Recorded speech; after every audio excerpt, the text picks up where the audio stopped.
Gitana parigi mafamda wari lithari. Doctor, punsi haibase, angakpana pikthale, haiba ngamde. Poglakpadagi, siba faubada thogliba thorosing.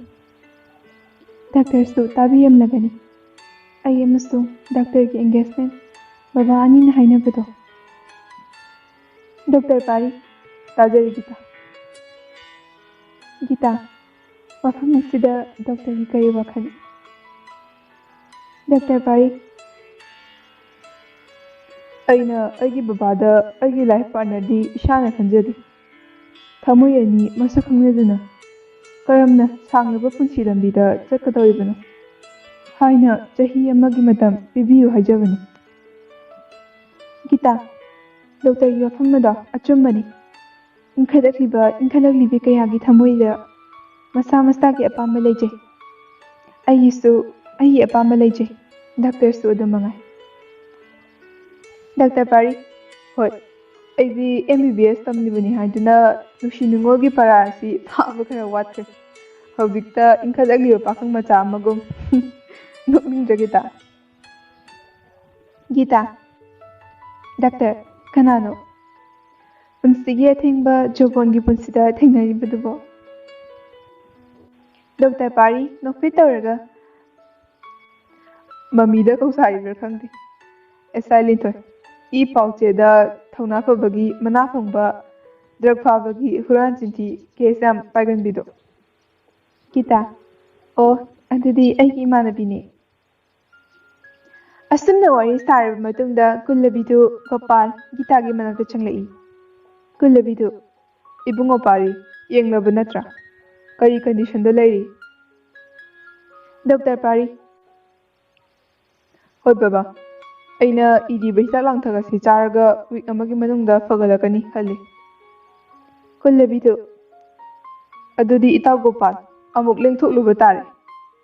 Karishu tawroida, ichanupi Gitasu naba fagalagani. Gopal amasung lei mahalna Kullabidu amasung Doctor Pari bu gate thawpa thidoki. Kullabidu amasung Pari swift car thawduna mayum chatkre. Jackson magi training loyaduna police ki custom charaduna Manipur da thoglei. Imphal Police Headquarter ni Jackson magi Royal Enfield thawduna lai.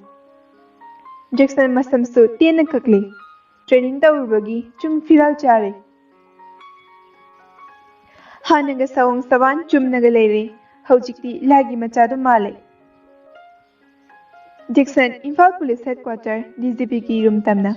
Mangi tongliba saun khongub adu kokok tawna changlai. DGP thongda permission lauraga DGP da salute piduna magi joining report adu pisili. DGP Peter na magi chechang adu munna yenglaba matungda appointment order aduda Imphal East Police Station da prop oina join order pirami. DGP na Mr. Jackson, hawjik Manipur gi law and order fatre. Nongmagi mihat pun crime. Nongmana rape case. Nongmana drug smuggling case. Huran chinti thokliba lamdamni. Aina thajai, Jackson, nang MPS police officer ama oibaki. Nathau ningthina pangtholakani haiba. Jackson, Sargi thajaba ai kadamda mangaloi. wahi asi haram laga DGP Peter da salute piram laga DGP gi room dagi thoglei. Jackson magi Royal Enfield adu start tawraga Porampat Police Station da amuk lakli. Ayuki pung 11 makhai tare. Jackson Porampat Police Station gi gate yauri. Barakta layamliba security force na mahakpo identify tawre. Jackson magi ID card so tawje. Security forcing aduna Jackson MPS officer da salute tawri. Aduga security amana officer in charge OC na famliba room adu takpiri. Jackson na ure OC Khagemba Porampat Police Station gi nameplate hatba room. Jackson, may I come in, sir? OC Khagemba, Come in. Jackson Osina Hariba, chair Aduda, Famagi Yaba Pier Matunda, chair Aduda Famtay. Jackson ꯑꯩ MPS officer Jackson DCP na pirakpa appointment prop ki che OC Khagembada pisili OC Khagembba che chang adu yenglaga okay hayengdagi prop howa tare Jackson guide asylum thoina guide ogani Jackson thank you sir Jackson OC room dagi thorai asylum toy duty chatlubagi magi escort singaloina gypsy police station ki gate dagi thozilai Jackson magi enfield ki hanglaga start tawgi tawri Asylum toy gypsy dai tum tharaklaga Jackson da yam harauna Hi Jackson Jackson halin thoy Lintoy kay thabak lay bibage ta thazadana Jackson Lintoy ki makada guide oin laktaba Lintoy Yaitang lay biba yagani ko kuire thengna kitaba coffee glass amamam thakminagise agi kada Jackson esai Lintoy Lintoy ki kada chamina rakhi esai Lintoy Santos coffee ani chana bukharaga lawro Santos yes madam Lintoy training su loirabanina kadada leba tare Jackson Porambal police station sida asylum thogi makada prop oina leba tare Lintoy okay ado prop loiragadi aina mung sar kaujaba tare submatagi aidi SI Sadi MPS officer Natural Jackson Security Santos na talak aduda coffee chanaba phong saba tos puraktuna changsilai aduga ka adudagi thoki Styling thoina Jackson da coffee amadi tos bread pi Linthoina coffee amutang thaklaga Jackson da hari Linthoi Jackson Gita ga pau ifa phongnadraba Jackson training hobadagi paw ifa phongna kidre Linthoi ingakna adudi kuire kari maramgi pau phongna kidriba Jackson hainadana Lintoy munsise khangde aingonda thoklibase aina miyol tadringaida imasu mayum pantokhi adugumna lamchat naidebi adugi macha Jackson karim naitana gitagi mapai bungong gopal khongyagi uful gungang nakhi atopa lamnanda kanada kitabu thajanabagi wari hairaki wari sing adu Linthoi da tamlami Linthoi masida gitagi maral kari wakhal phathabiyu amana gitagi case ama hojiksu FIR chandra lairi Jackson Linthoi gi wahai du tabada karamba gitagi thokto Linthoi luna khangana gita nongma LLB tamba halakpada magi gari kongmada yakide matam aduda gita bu pamchaba Silas amadi Silas ki tung inaba Roshana fanaba khudang paiki gita na Silas ki khudang da mayana chikduna nanthoki gita bu mera pabi na kanbiduna imung manungda khutsinaki gita hojik wakhalina naduna lairi Jackson nungaitana Linthoi gi wari du tari khanghaudana Jackson gi thajagam laba maithong amung madongna kupsillakibugum tawki fare Lintoy ai chalkhige Linthoi amasu Jackson punna office room dagi thokminarei Jackson magi Royal Enfield thauduna chatki mathangi numitni ayuk ngalna thanizau sumang wai sitli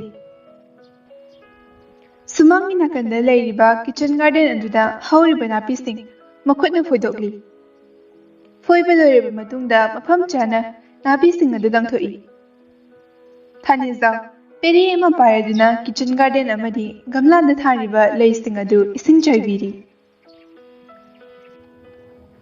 Rasi wakal pota phungthangde magi punsida asoiba khungthang aduna hojikti Rasi angobi haibadu oidore Mahausagi punsida hanjili ꯑꯃꯨꯛꯁꯨ ꯍꯔꯥꯎꯖꯩ ꯑꯃꯨꯛꯁꯨ ꯊꯃꯣꯏꯗ ꯐꯨꯝꯂꯤꯕ ꯆꯩꯅꯥꯅ ꯃꯤꯠꯁꯅꯥ ꯑꯅꯤꯗꯒꯤ ꯀꯪꯕ ꯂꯩꯕ ꯃꯤꯠꯂꯨ ꯄꯤꯔꯥꯡ ꯆꯦꯟꯊꯔꯛꯂꯤꯕ ꯃꯤꯔꯨ ꯄꯤꯔꯥꯡꯁꯤꯡ ꯑꯗꯨ ꯃꯈꯨꯠꯅ ꯀꯅꯥ ꯈꯪꯗꯅꯕ ꯇꯩꯊꯣꯛꯆꯩ ꯈꯜꯂꯤ ꯏꯆꯥꯅꯨꯄꯥ ꯖꯦꯛꯁꯟ ꯁꯛꯅꯥꯏꯔꯕ APS ꯑꯣꯐꯤꯁꯥꯔ ꯑꯗꯨꯒ ꯑꯩꯅ ꯖꯦꯛꯁꯟꯒꯤ ꯃꯃꯥ ꯂꯝꯆꯠ ꯅꯥꯏꯗꯕꯤ ꯀꯔꯤꯒꯤ ꯈꯪꯂꯣꯏ ꯃꯥꯡꯒꯣꯜꯗ ꯊꯦꯠꯂꯤꯕ ꯑꯩꯒꯤ ꯐꯣꯇꯣ ꯑꯩꯒꯤ ꯁꯛꯇꯝꯒ ꯀꯔꯤ ꯈꯦꯠꯅꯔꯤꯕ ꯑꯁꯨꯝꯗꯧꯅ ꯃꯑꯣꯟ ꯃꯑꯣꯟ ꯈꯜꯂꯤ ꯑꯩꯅ ꯉꯥꯎꯕ ꯁꯥꯖꯤꯟꯅꯕꯅꯤ ꯑꯩ ꯋꯥꯈꯜ ꯆꯣꯏꯔꯕꯤ ꯅꯠꯇ꯭ꯔꯦ ꯍꯧꯖꯤꯛꯇꯤ ꯃꯄꯨꯔꯣꯏꯕ ꯂꯩꯅ ꯂꯩꯅ ꯑꯇꯣꯞꯄ ꯁꯥꯒꯩ ꯑꯃꯗ ꯌꯨꯝꯅꯥꯛ ꯁꯥꯒꯩ ꯑꯣꯡꯅꯨꯕꯤ ꯑꯃꯕꯨ ꯀꯔꯝꯅ ꯑꯁꯦꯡꯕ ꯏꯄꯨꯔꯣꯏꯕꯒꯤ ꯌꯨꯝꯗ ꯂꯩꯅ ꯍꯤꯡꯕ ꯉꯝꯒꯅꯤ ꯋꯥꯈꯜꯅ ꯐꯨꯃꯛꯅꯔꯕꯤ ꯔꯥꯁꯤ ꯃꯥꯒꯤ ꯐꯃꯨꯡꯗ ꯀꯞꯆꯕ ꯅꯠꯇꯅ ꯀꯔꯤꯗꯤ ꯎꯄꯥꯏ ꯂꯩꯔꯤ ꯋꯥꯖꯁꯅꯨ ꯑꯩ ꯏꯁꯥꯅ ꯏꯁꯥꯕꯨ ꯋꯥꯖꯅꯕꯒꯤ ꯂꯥꯡꯊꯥꯛꯆꯕꯅꯤ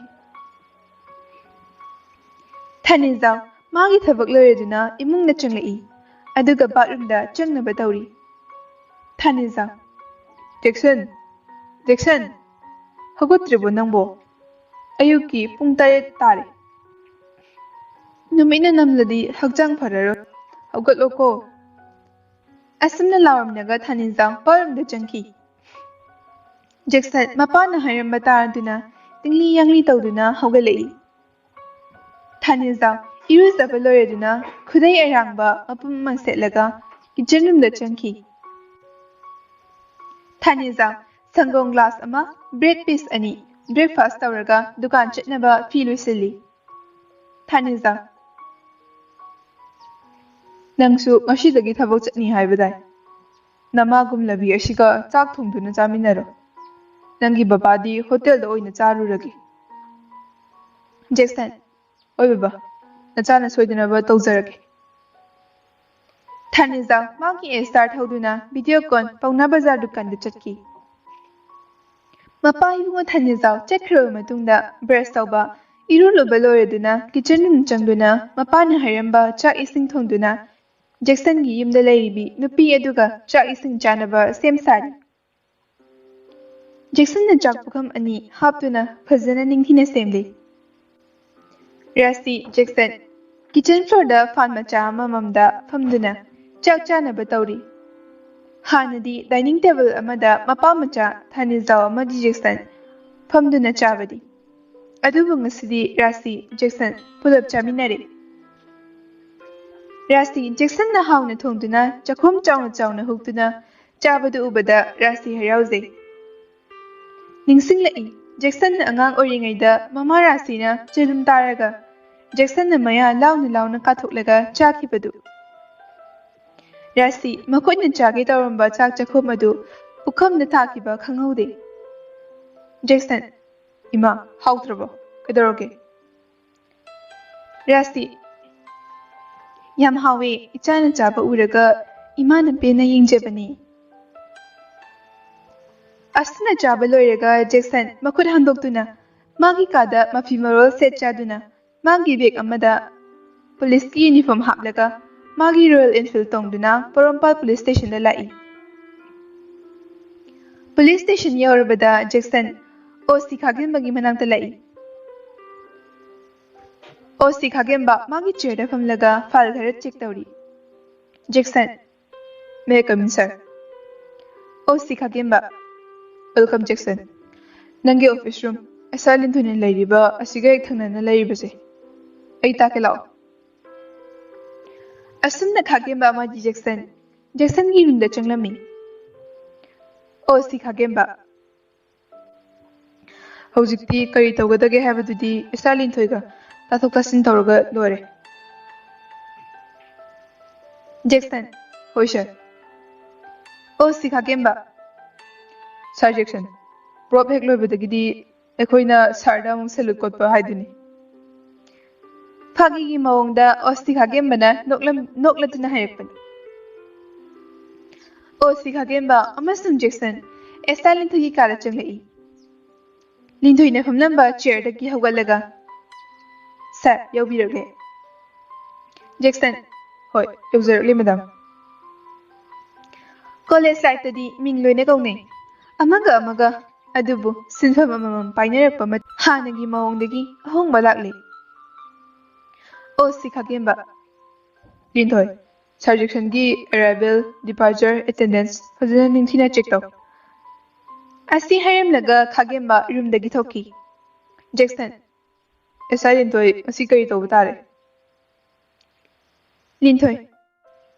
Sir, akhoi training tawriba criminal set and law kayadu practical tawba hawrani. Ngasidi Kestamba Jackson amadi Khwairman Kaithelda duty tawgani. Aina kai tawjagani. Sarna sizinaba yagani. Jackson, Thank you, SI Linthoi. Esther Linthoi. Fare, adudi chatnaba tawrase. Linthoi. Santos, akhoi ki gypsy thawtoro hayo. Kestamba to Khwairman Market. Santos. Fagani madam. Security driver singaduna gypsy ohum thodorei. Jackson gypsy amang mamang front seat da driver ga tongmine. Ngasidi Jackson akuita police stick diary ama police uniform shirt adugi mathakta pen ama theli. Nakana nongmidi yaudaba gani bag ama yali. Driver na asum thorakpana GP Road near Central Jail mayada gari sting adu khamli. Esther Linthoi leptuna magi gypsy adu laptakna khami. Jackson su magi police ki full uniform setuna gypsy manungnagi kumtharai. Nityapat Traffic Police roadside ki nakanda MPS officer Prop Jackson duty tawduna lairi. Ayuk pung tara tare. Office timing matam oibaga lambi dusu gari machasing traffic jam oire. Khanghaudena Kwa Kaithel Road lomdagi thorakpa masam tena kakpa activa thauba amaga post office romdagi lakpa CBJ thauba amaga Nityapa Road mayada thengaini. Ahoba makhol tai gari macha thonglakpa anidu magi gari dagi hogalaktuna wa chawna ngangnarei. Amana mukhai nangna side lali. Amana mukhai nangna side lali. Tawnariba nupa ani ki matawdu MPS Prop Jackson na uri. Nupa ani du saunharakpadagi khuthanarei. Makhoi ani amanasu hende amanasu wate. Naton lustu nahi tare. Mamay mamit green kaba yawnare. MPS Officer Jackson amadi magi security sing. Jangsin ani dubu khamna bahudeng. Masam tena kakpa Bikram Jackson bu makhutna inthorei. Akiba leite aduga Bikram na hai. Ay masakangbra. Ha, Nanggumba police macha amana magi identity card stali. Jesio, Maistan Bikram. Nakalamadana atopa nupa masam tena kakpa Commando Razen. security forcing adubu makhutna laklakduna ili. Ay kana masakangbra. Ay Commando Razen. Fit encounter Razen. Security forcing adu khoktak chai. MPS section. Training tawjarabasu practical oina thawak pangthurak chibana problem adu solve tawba warami. Esa Linthoi. Khunglei thuna magi security sting aduga chinsilai. Santos, Aulen, Sudhir. Arrest two of them.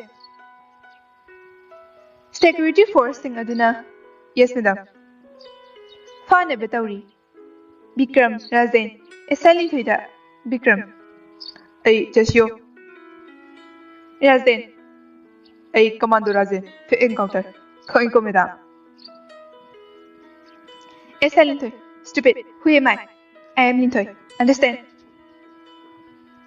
Esa Linthoi thongna fana magi Scott security sing aduga Bikram Razen gypsy da hapchili. Jackson Esa Linthoi gi maung adu mit kuptana yingli. Esa Linthoi. Sir Jackson. Gari da kakhat piro. Station yung naba torse.